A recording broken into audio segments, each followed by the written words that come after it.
The stars bent and twisted as massive ships tore through space.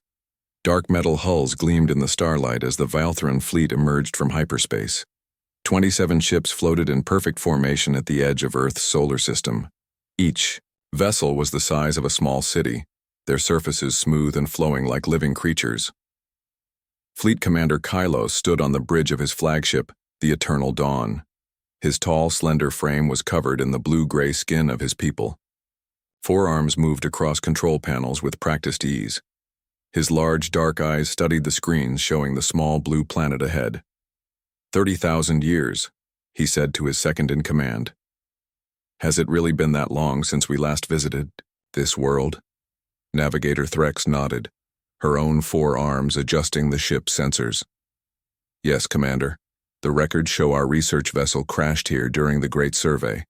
We marked this system as primitive and moved on to more important worlds. Kylos remembered the old reports. Earth was home to crude Stone Age humans who barely knew how to make fire. They lived in caves and hunted animals with sticks. The Velthran Empire had millions of worlds under their control. One crashed research ship on a primitive planet was not worth the trouble of recovery. But now things were different.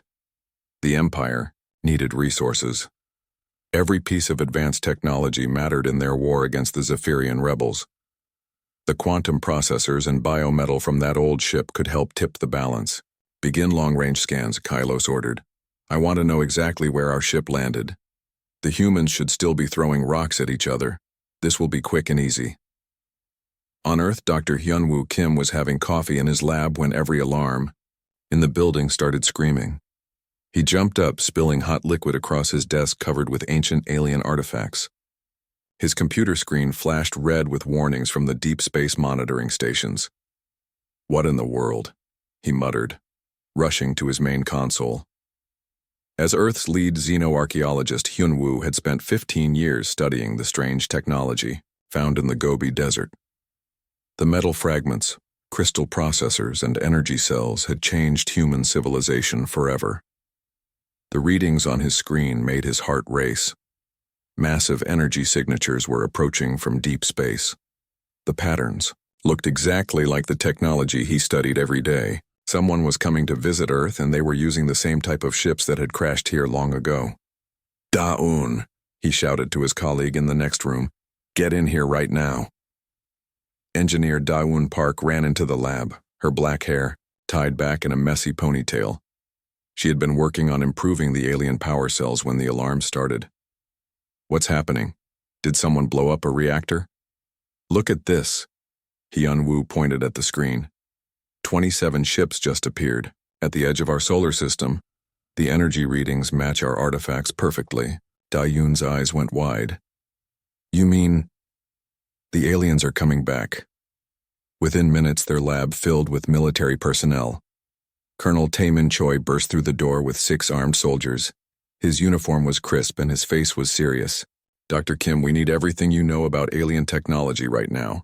The president has called an emergency meeting. How long do we have? Hyunwoo asked. Our computers say the ships will reach Earth in 18 hours if they keep their current speed, Taemin replied. But they could go faster if they want to. Da-un was already pulling up files on her computer. The good news is we've learned a lot from their crashed ship. The bad news is we've also learned how powerful their technology really is.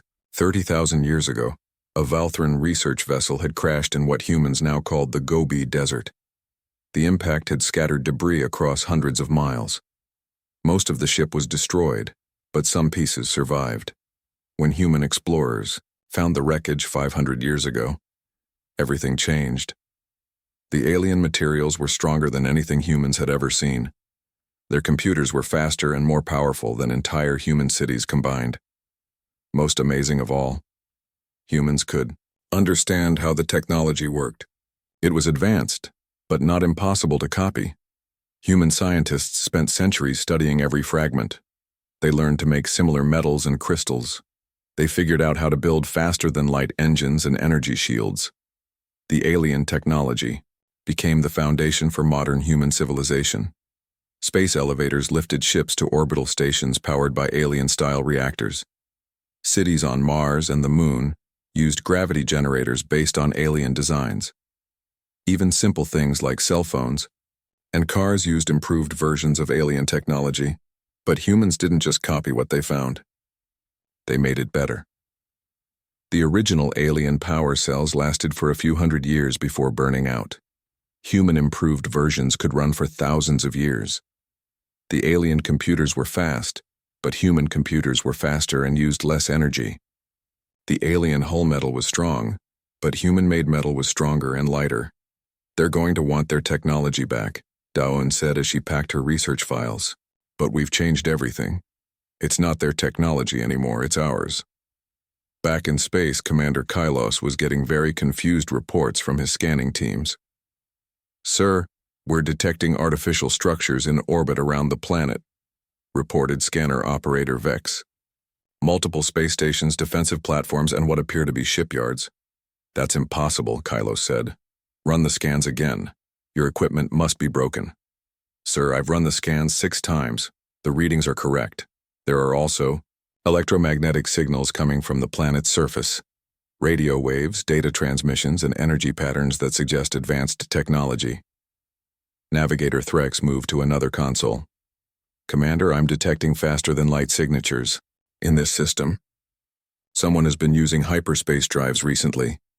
Kylos felt a chill run through his body. Primitive humans couldn't build space stations or use FTL drives. Something was very wrong. "Show me the planet's surface," he ordered. The main screen, filled with images of Earth. Instead of scattered tribes living in caves, the planet blazed with light. Cities covered the continents. Orbital rings circled the planet like jewelry. Ships moved between the rings and the surface in a constant stream of traffic. "How is this possible?" Kylos whispered. "Sir," Vex said quietly, "the humans appear to have built a technological civilization. Energy readings suggest they have fusion power, quantum computers, and artificial gravity. In 30,000 years, that's impossible. No species develops that fast." But the evidence was right in front of him. The primitive humans he expected to find had somehow become a spacefaring civilization. Worse, their technology looked suspiciously familiar. "Magnify Section 77 Alpha," Kylos ordered. The screen zoomed in on one of the orbital stations. His breathing stopped. The station's hull was made from biometal similar to Valthran designs. The power signatures matched Valthran fusion reactors. Even the basic shape looked like evolved versions of his own ships. "They found our ship," he realized. "They've been studying our technology for thousands of years." In the Geneva headquarters of the United Earth Defense Council, President Ji Hee-yoon was reading reports that made her both proud and terrified. Humanity had always known this day might come. They had prepared for it as best they could. "What's our defensive status?" she asked Admiral Sung-Ho Lee. "All orbital platforms are powered up and ready," the Admiral reported. "We have 43 ships in the immediate area, with another 120 available within 6 hours. The Mars and Luna bases are on full alert. And our technology level compared to theirs?" Dr. Hyun-woo had been rushed to Geneva by military transport. He stood before the president with coffee stains on his shirt and data tablets in his hands. "Based on what we've learned from their crashed ship, we estimate our technology is roughly equal to theirs, maybe better in some areas." "Better?" President Yoon raised her eyebrows. "We've had 30,000 years to study and improve their designs," Da-yoon explained. "Human engineering has made their technology more efficient, more reliable, and more powerful. Our ships might actually be superior to theirs." Colonel Taman nodded. "Our war games have always assumed we would face technology similar to what we found in the desert. Our weapons and defenses are designed to fight against Valthran-level technology." President Yoon looked around the room at her advisors.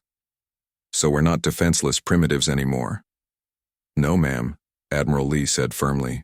"We're a spacefaring civilization with advanced technology and a strong military. If they want to fight, we can give them one." But Ji-hai hoped it wouldn't come to that. "What about diplomacy? Can we talk to them?" Hyun-woo nodded. "We've been studying their language from the computer files we found. We can communicate with them if they're willing to listen." "Then that's what we'll try first, Admiral. Put our ships in defensive positions, but don't aim weapons at them. Dr. Kim, prepare a first contact message. Let's see if we can solve this, without anyone getting hurt. Commander Kylos was still staring at the images of human civilization when his communications officer spoke up. Sir, we're receiving a transmission from the planet. It's in our language. What? A message in Velthran, sir. Perfect grammar and pronunciation. Kylos couldn't believe what he was hearing. Put it on the main screen. A human face appeared on the display. The creature had the flat features and tiny eyes of its species, but it spoke Perfi.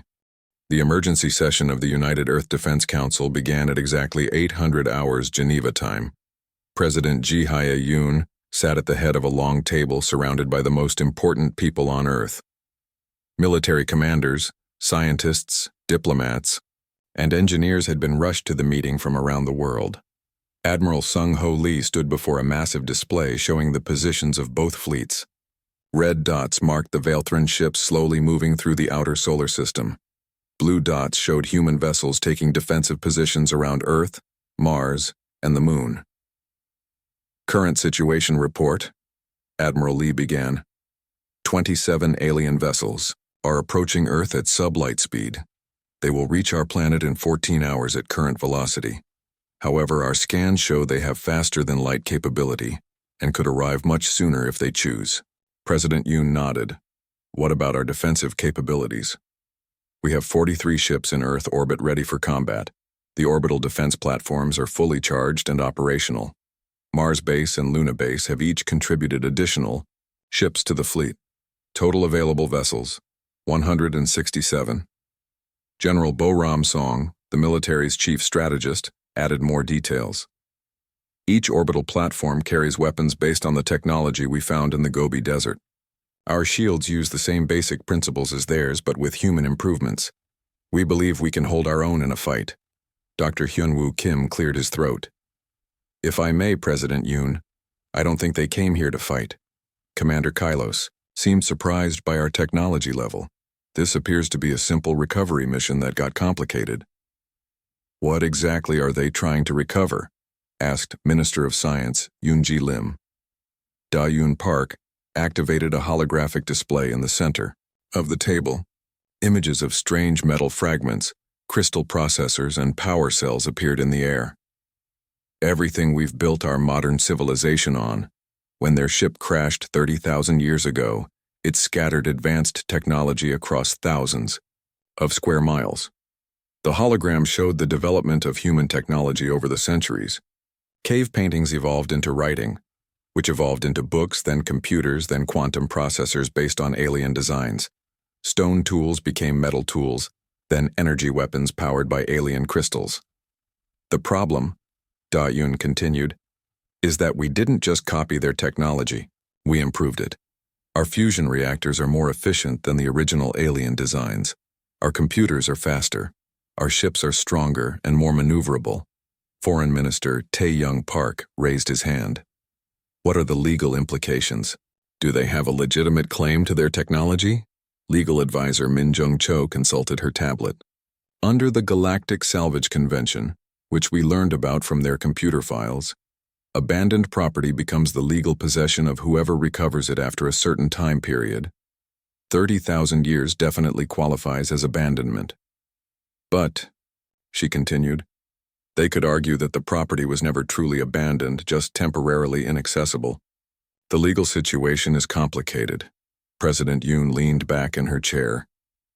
I'm more concerned about the practical situation. Even if we're legally in the right, they have a military fleet. What happens if they decide to take their technology back by force? Admiral Lee smiled grimly. Then we show them what 30,000 years of human engineering can accomplish. Meanwhile, on the bridge of the Eternal Dawn, Commander Kylos was having his own strategy meeting. His senior officers stood around a holographic display of the Earth system. The image showed far more human activity than any of them had expected. Intelligence. Report, Kylos ordered. Science Officer Nexal stepped forward. Her forearms manipulated controls and the display zoomed in on Earth's orbital space. The humans have built an extensive infrastructure, 12 orbital stations, 47 defensive platforms, and 3 space elevators connecting the surface to orbit. How advanced is their technology? That's the surprising part, Commander. Energy readings suggest their equipment is comparable to our own. In some cases, it might even be superior. Navigator Threx added her analysis. The humans have been busy since we last visited. They've colonized their moon and the 4th planet in this system. There are mining operations in the asteroid belt and research stations at several points throughout the system. Kylo studied the display with growing unease. How is this possible? 30,000 years ago, they were hitting rocks with sticks. The crashed research vessel, Nexal explained. They found it and learned from it. Our technology became the foundation for their entire civilization. They stole our technology, Kylo said angrily. Actually, sir, legal advisor Corvin spoke up. Under Imperial law and galactic conventions, the property was legally abandoned. The humans have a legitimate claim. Kylos turned to stare at his legal officer. Excuse me? The research vessel was written off as a total loss 30,000 years ago. No recovery mission was authorized, no territorial claims were filed, and no salvage beacons were deployed. By our own laws, the humans have legal possession. I don't care about legal technicalities, Kylo snapped. That's our technology, our biometal, our quantum processors, our fusion reactors.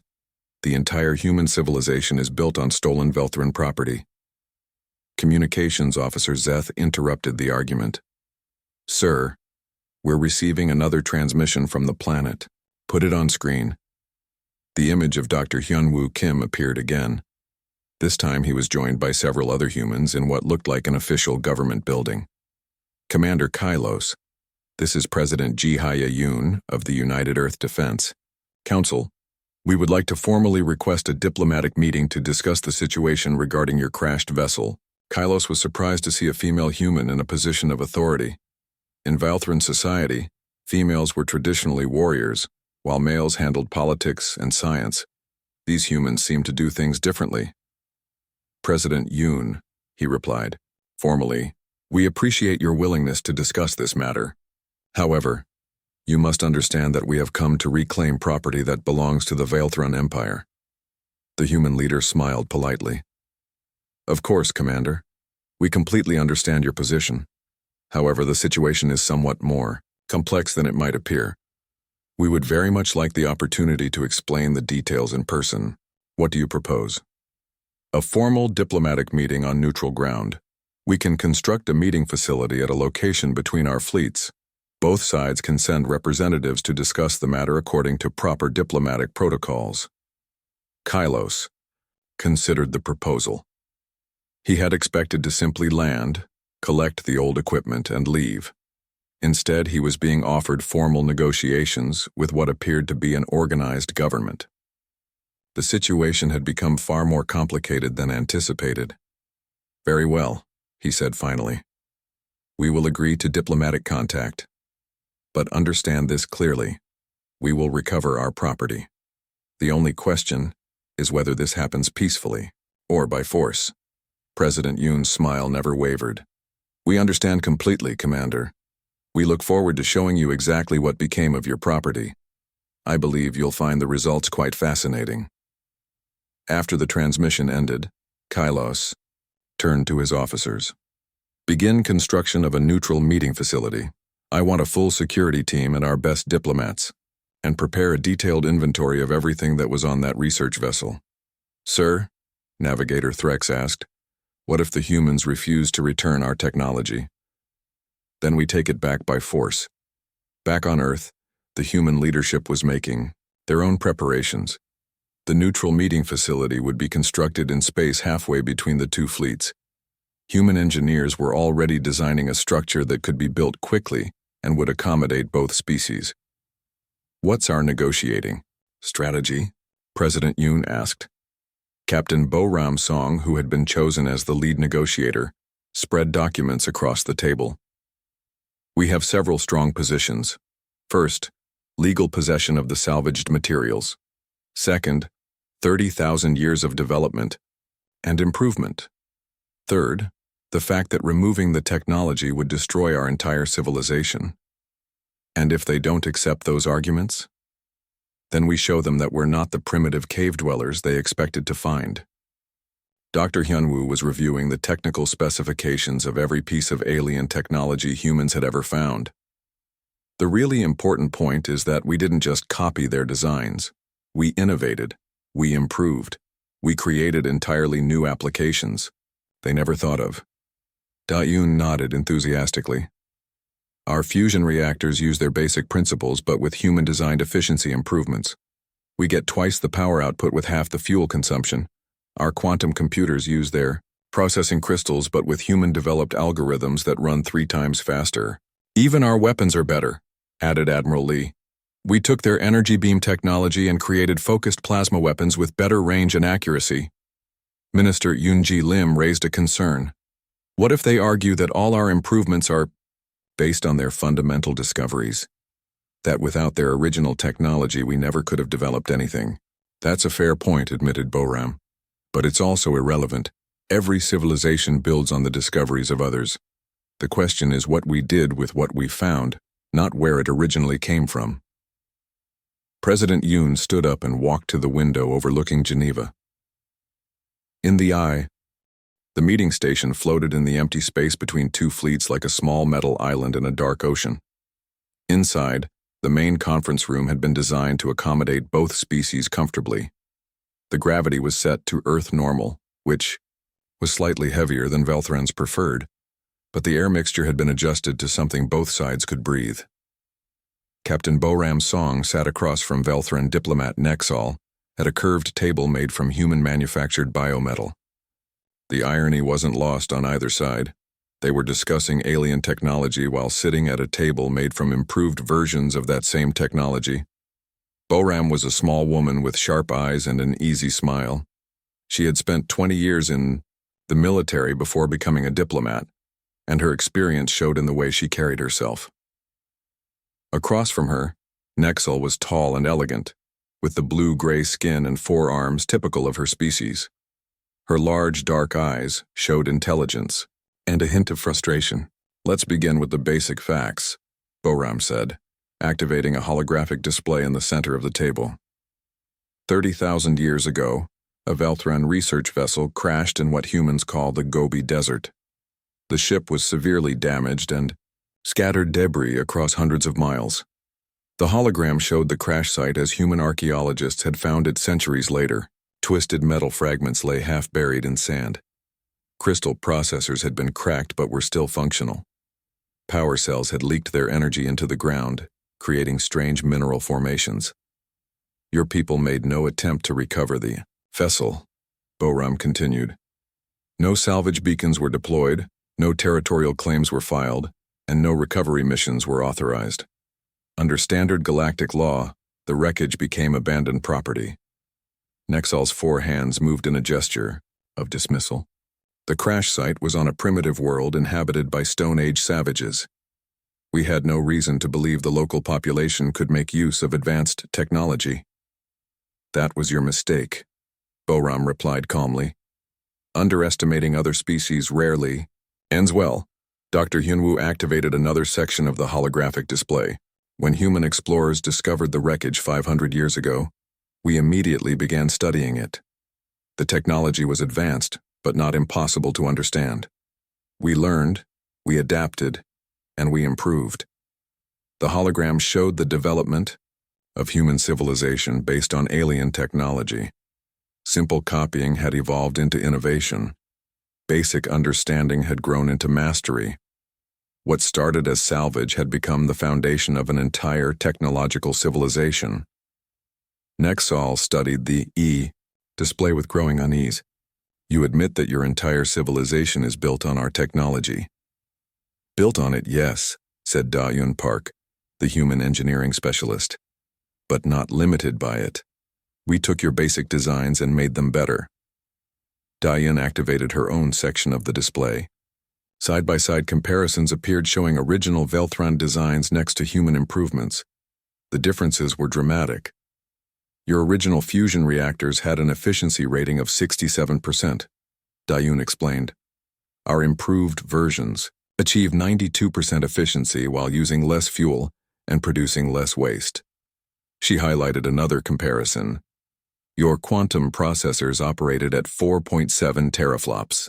Our current processors, built using refined versions of your crystal matrix technology, operate at 15.3 teraflops while consuming half the power. Even your biometal, added Dr. Hyun-woo, which we'll admit was impressive, has been improved. Our version is stronger, lighter, and self-repairing. Nexal's diplomatic training was being tested. She had expected to negotiate the return of stolen property from primitive beings. Instead, she was looking at evidence that these primitives had taken Valthran technology and surpassed it. Improvements based on our fundamental discoveries, she said firmly. Without our original technology, you never could have developed any of this. Boram nodded. That's absolutely true. We built on your foundation, but that's how all technological development works. Your people didn't invent physics or mathematics from nothing. You built on the discoveries of earlier species. That's different. We're talking about specific technological designs, not basic scientific principles. Are we? Boram activated another display. Let me show you something interesting. The hologram now showed the development of Valthran technology over their history. Boram had done her homework thoroughly. Your fusion technology was originally developed by the Kelthane species 4 million years ago.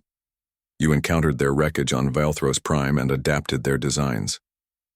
Nexal's eyes widened slightly. That information was supposed to be classified. Your quantum processing crystals were first created by the Zephyrian Empire, Boram continued. You acquired the technology through conquest and modified it for your own use.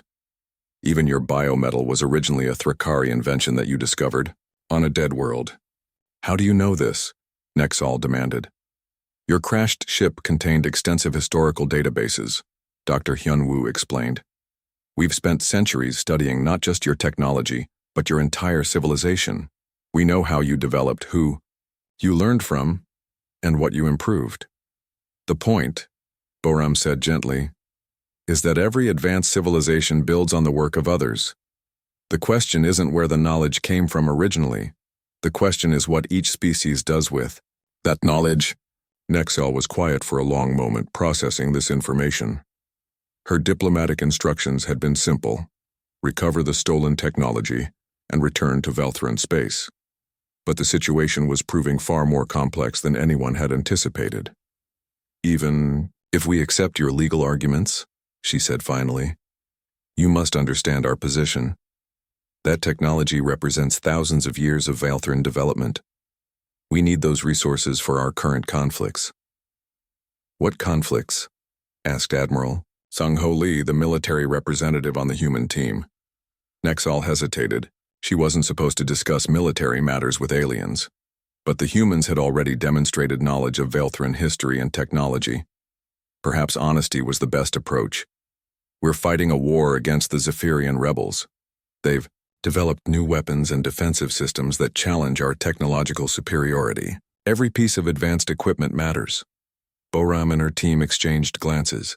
This was new information that changed the situation significantly. Perhaps, Boram said carefully, we should discuss what each side really needs, rather than arguing about legal ownership. What do you mean? You need advanced technology to help with your military situation.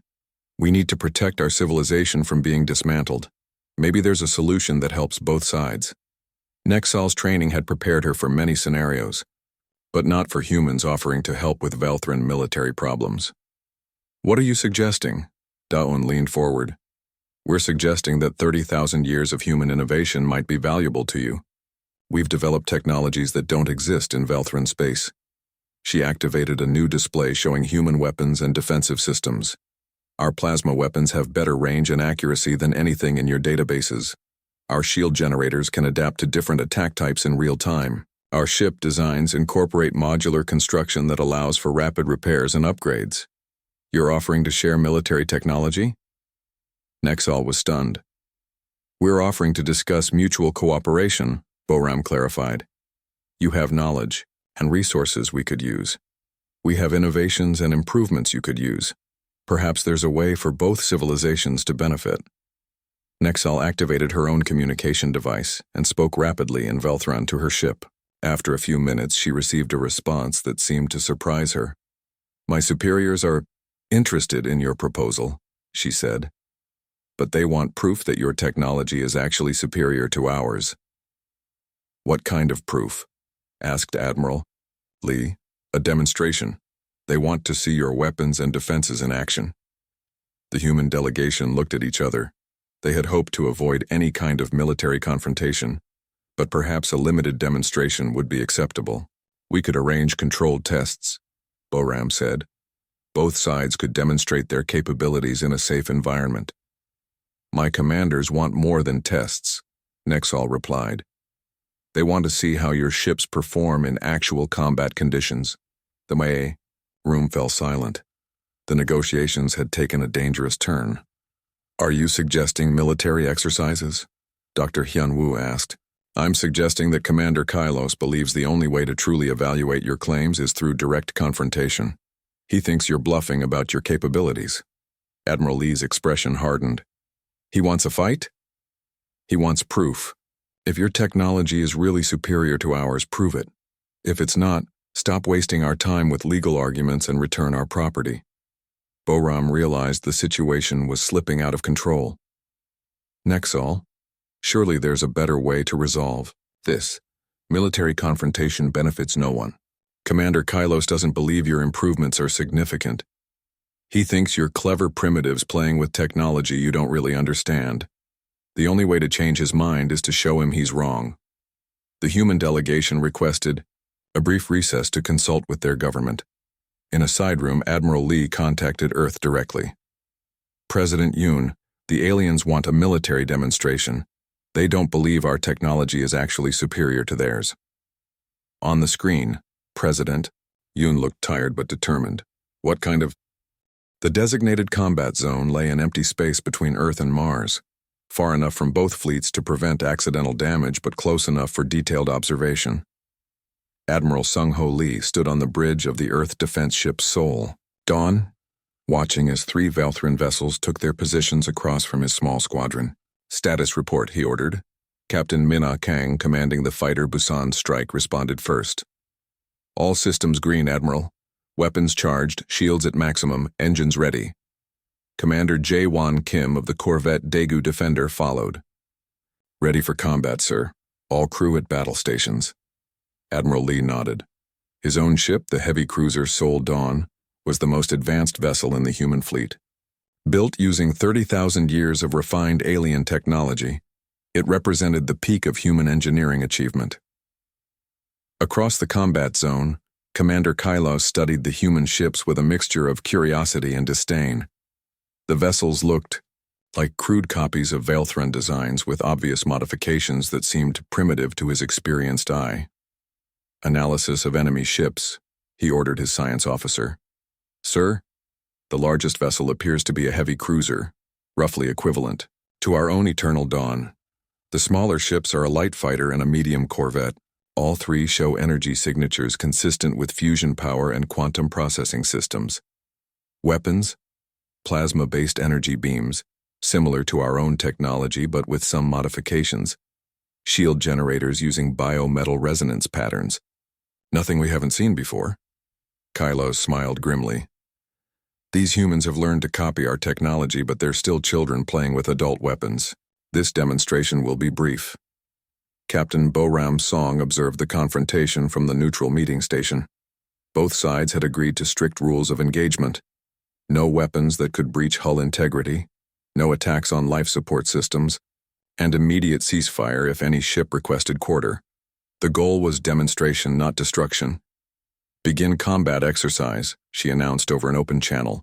"May the best technology win." The battle started slowly. Both sides maneuvered carefully, testing each other's capabilities. The Velthran ships moved in a tight formation, their biometal hulls gleaming in the starlight. The human vessels spread out, using what the aliens assumed was a defensive pattern. Commander Kylos fired the first shot. A focused plasma beam lanced across space toward the human cruiser Seoul Dawn. Admiral Lee's ship absorbed the blast with its shields, which flared bright blue but held firm. Interesting, Kylos muttered. Their shields are more efficient than expected. Admiral Lee responded with his own attack. The Sol Dawn's main guns fired not one beam, but three, each at a slightly different frequency. The Velthran flagships' shields blocked the first two beams, but the third punched through, striking the hull with enough force to rattle the entire ship. On the Velthran bridge, alarms started blaring. Shields down to 60%, reported the damage control officer. How did their weapon penetrate our defenses? Science Officer Nexall studied her readings. Sir, they're using adaptive frequency modulation. Their weapons automatically adjust to find weaknesses in our shield harmonics. That's impossible. That technology doesn't exist. It does now, sir. The battle intensified. Captain Minna Kang, in the Busan strike, dove toward the smallest Velthran vessel, a light destroyer called Swift Talon. The alien ship turned to meet her attack, confident that its superior technology would prevail. But Mina had studied Velthran ship designs for years. She knew their weaknesses better than most Velthrans did. As the Swift Talon rotated to bring its main guns to bear, Mina accelerated not toward the enemy ship but past it, firing at a specific point on the hull where the shield generators connected to the power core. The Swift Talon shuddered as its shields collapsed completely. Its captain stared in shock at his control panels. Shields offline. How did they know exactly where to hit us? Because we designed your ships for you, Mina said over the open communication channel. We know every weakness because we fixed all of them in our own vessels. Commander Kylos was beginning to realize this wasn't going as planned. The human ships weren't just holding their own, they were winning. Their weapons were more accurate, their shields more adaptive, and their tactics more creative than anything in Velthran combat doctrine. All ships, focus fire on the human cruiser, he ordered. Overwhelming firepower should break through their defenses. The three Velthran vessels turned their combined firepower on Admiral Lee's Sol Dawn. Plasma beams, particle cannons, and gravity disruptors all struck the human ship simultaneously. For a moment, the Sol Dawn disappeared in a ball of energy. When the light faded, the ship was still there. Its shields had held, though they flickered ominously. Impossible, Kylos whispered. No ship can withstand that much firepower.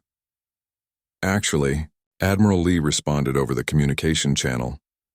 Our shields are designed to distribute damage across multiple layers and frequencies. Your weapons are all calibrated to break through standard Velthran defenses. They're not very effective against improved human shields. To prove his point, Admiral Lee ordered all three human ships to attack the Velthran flagship simultaneously.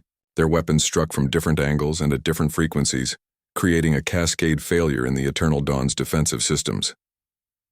Kylos found himself staring at red warning lights as his ship's shields collapsed, and human weapons began striking his hull. The damage wasn't severe. The humans were keeping their promise not to cause permanent harm. But the message was clear. Sir, Navigator Threx said quietly, we're outclassed. Their technology is superior to ours. How is that possible? Kylos demanded. They learned everything from us. Commander Jaewon Kim of the Daegu Defender answered over the open channel. Commander Kylos, you gave us the foundation, but we built the house. 30,000 years is a long time to practice. The final demonstration came when the Velthran ships attempted to retreat. Their faster-than-light drives engaged, but the human ships followed them into hyperspace. In the twisted realm of FTL travel, the human vessels proved even more maneuverable than in normal space. They can fight in hyperspace? Kylos was stunned. That's impossible. Weapons don't work in FTL. Standard weapons don't work, Captain Minna replied as her ship fired a specially modified plasma torpedo that struck the Swift Talon and forced it back into normal space. But human-designed weapons do. The combat exercise ended with all three Velthran ships disabled or driven off. Their hulls were damaged but not breached. Their crews were shaken but unhurt, and their pride was thoroughly crushed. As the ships returned to their starting positions, Commander Kylos found himself facing a reality he had never imagined. The primitive humans his people had dismissed as ignorant savages had become something unprecedented in galactic history. A species that had taken advanced alien technology and improved it beyond the capabilities of its creators. On the neutral meeting station, Captain Boram Song watched the final moments of the battle with mixed emotions. Humanity had proven its strength, but she hoped the cost wouldn't be too high. "Well," she said to diplomat Nexal, who had observed the entire battle in shocked silence, "I believe that concludes our technological demonstration." Nexal's four hands moved in gestures of amazement and respect. "Your ships, your weapons. How did you achieve such improvements?" 30,000 years of human stubbornness, Boram replied with a smile. "We don't like being told something can't be done." Dr. Hyun-woo joined the conversation. "The real secret is that we never assumed your original designs were perfect. We looked at every component, every system, every principle, and asked ourselves, how can we make this better? And you succeeded," Nexal admitted. "Your technology is clearly superior to ours." "In some areas," Da-Yun Park corrected. "You still have advantages in certain fields. Biometal production, quantum computing architectures, gravity manipulation. There's a lot we could learn from each other."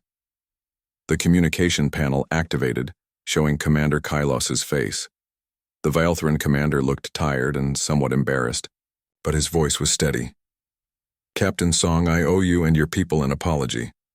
We came here expecting to deal with primitive savages who had stolen our property. Instead, we found equals." "Apology accepted, Commander," Boram replied. "We understand why you made those assumptions, but I hope this demonstration has shown you that humanity is no longer the species you remember. It has. Your ships, your tactics, your technology, all superior to what we expected. You've proven that the students have surpassed the teachers." Admiral Lee's image joined the conversation from the bridge of the Sol Dawn. "Commander Kylos, I want you to know that we take no pleasure in defeating you. We'd much prefer to work together than fight each other." "Work together how?" "You mentioned a war with the Zephyrian rebels," Boram said. "Perhaps human technology and Vialthran experience could be combined to address that problem." Kylos considered this proposition. His mission had been to recover lost technology, but he was returning to Velthran space with something potentially more valuable: knowledge of a human civilization that could be a powerful ally. "I would need to consult with my superiors," he said finally. "But the possibility of cooperation is interesting." "Take all the time you need," President Yoon said. 1 year later, the Seoul spaceport buzzed with activity unlike anything Earth had ever seen. Massive construction ships floated in orbital dry docks, their hulls a unique blend of human engineering and Velthran biotechnology. Workers from both species moved between the vessels, installing equipment that represented the best of two civilizations. Dr. Hyun-woo Kim stood on the observation deck of the spaceport's main terminal, watching the final preparations for the launch of humanity's first interstellar exploration vessel. The ship was magnificent. Sleek lines that spoke of Velthran aesthetics combined with the practical modular design philosophy that defined human engineering. "Quite a sight, isn't it?" said a familiar voice behind him. Hyun-woo turned to see Commander Kylos approaching. The Velthran officer had changed significantly over the past year. His formal military bearing had relaxed somewhat, and he wore a mixture of Velthran and human insignia that marked him as the first joint species fleet commander in galactic history. "It's beautiful," Hyun-woo replied. "A year ago, I never would have imagined we'd be working together like this. A year ago I came here to collect some old scrap metal," Kylos said with what might have been amusement. "Instead I found the foundation for an alliance that has changed both our civilizations." The ship they were watching, the Unity's Promise, represented everything that had been accomplished since that first tense confrontation. Its hull was made from human-improved biometal that was stronger and more adaptive than anything either species had created alone. Its engines used Velthran hyperspace principles refined with human efficiency improvements. Its weapon systems combined the best of both technologies into something entirely new. Most importantly, its crew was integrated. Captain Yoonji Shin, a veteran of the Earth Defense Force, commanded the vessel alongside Velthran navigator Threx. Human engineers worked beside Velthran biotechnicians. The ship's medical bay was staffed by doctors from both species who had learned to treat patients they had never seen before. "Nervous about the mission?" Kylos asked. "Excited," Yunwu corrected. "We're going to explore star systems that neither of our species has ever visited. We're going to discover new worlds, new forms of life, maybe even new civilizations. And we're going to do it together." The past year had not been easy. The Velthran Empire had initially been reluctant to accept humanity as an equal partner. Some factions had argued for a larger military response to reclaim their technology by force.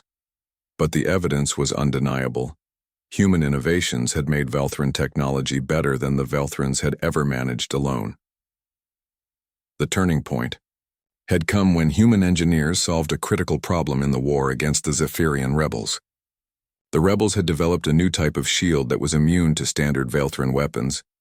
Human adaptive frequency technology, originally developed from studying crashed Velthran equipment, proved capable of penetrating the rebel defenses. The first joint combat mission had been a complete success. Human ships fighting alongside Velthran vessels had broken through rebel lines that had held for decades. The victory had convinced even the most skeptical Velthran leaders that cooperation was more valuable than pride. President Ji Hye-yoon joined them on the observation deck, followed by several other officials from both governments.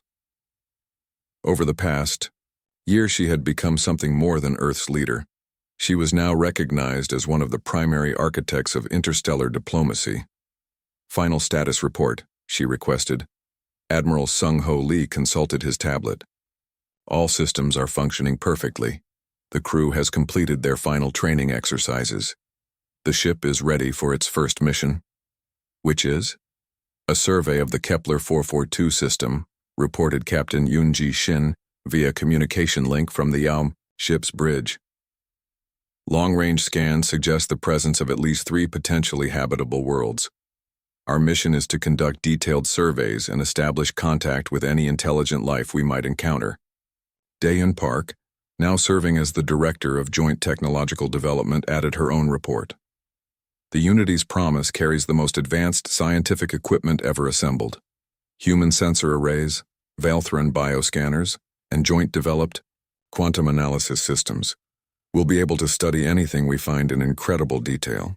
"And if we encounter hostile life forms?" asked Kylos. "The ship is well armed," Admiral Lee assured him. "Human weapons systems integrated with Velthran defensive technology. Plus, we've learned a lot about fighting together over the past year." Zephyrian War had provided ample opportunity for both species to test their combined military capabilities. Human tactical flexibility paired with Velthran strategic discipline had proved devastatingly effective. The rebels, who had been gaining ground for decades, were now in full retreat. "More importantly," President Yoon added, "we've learned to communicate with each other. Our diplomatic protocols have been tested and refined. If we do meet other civilizations, we'll approach them as partners, not conquerors." Diplomat Nexal, who had become Earth's first Velthran ambassador, nodded her agreement. "The galaxy has watched our alliance with great interest.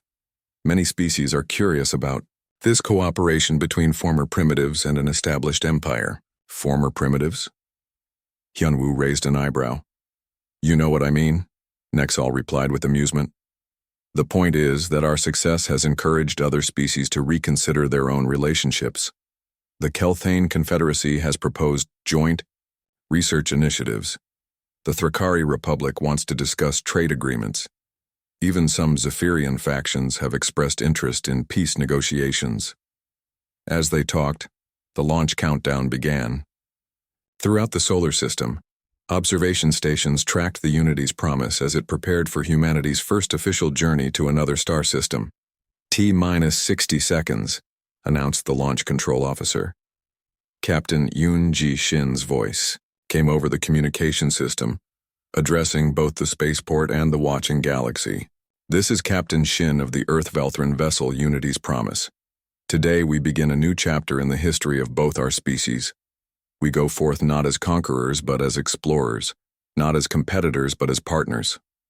T-minus 30 seconds. Commander Kylo spoke quietly to Hyunwoo. You know, when I first arrived here, I thought humans were nothing more than clever animals who had learned to use tools they didn't understand. I couldn't have been more wrong. What changed your mind? Everything. Your adaptability, your creativity, your refusal to accept limitations. You took our technology and made it better than we ever dreamed possible. But more than that, you taught us something we had forgotten. Which was, that innovation comes from questioning assumptions, not from accepting them. For millions of years, the Velthran Empire has been content to use the same technologies, follow the same procedures, think the same thoughts. You showed us that there's always a better way if you're willing to look for it. T-minus 10 seconds. The Unity's promise began to glow as its engines charged. The hybrid power system used human-improved fusion reactors to energize Velthran, hyperspace generators.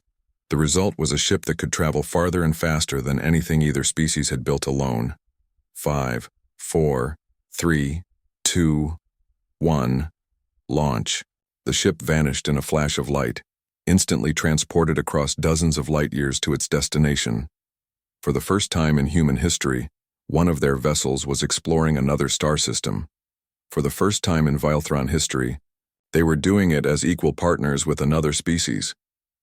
Beautiful, President Yoon said softly. Historically significant, added Nexal. The beginning of something wonderful, concluded Kylos. As the crowd dispersed and the officials returned to their duties, Hyunwoo remained on the observation deck. Through the transparent aluminum windows, he could see Earth in all its glory. A blue marble covered with the lights of human civilization, surrounded by orbital stations and defense platforms that protected not just humanity, but their new Velthran allies as well. The irony was not lost on him. 30,000 years ago, an alien ship had crashed in the Gobi Desert. The Velthrans had written it off as an acceptable loss on a primitive world. They never could have imagined that their discarded technology would become the seed of humanity's greatest achievement. But it wasn't the technology itself that mattered. It was what humans had done with it. They had taken alien tools and created human solutions. They had borrowed alien knowledge and developed human wisdom. They had been given alien opportunities and built human dreams. More than that, they had proven that cooperation was stronger than domination.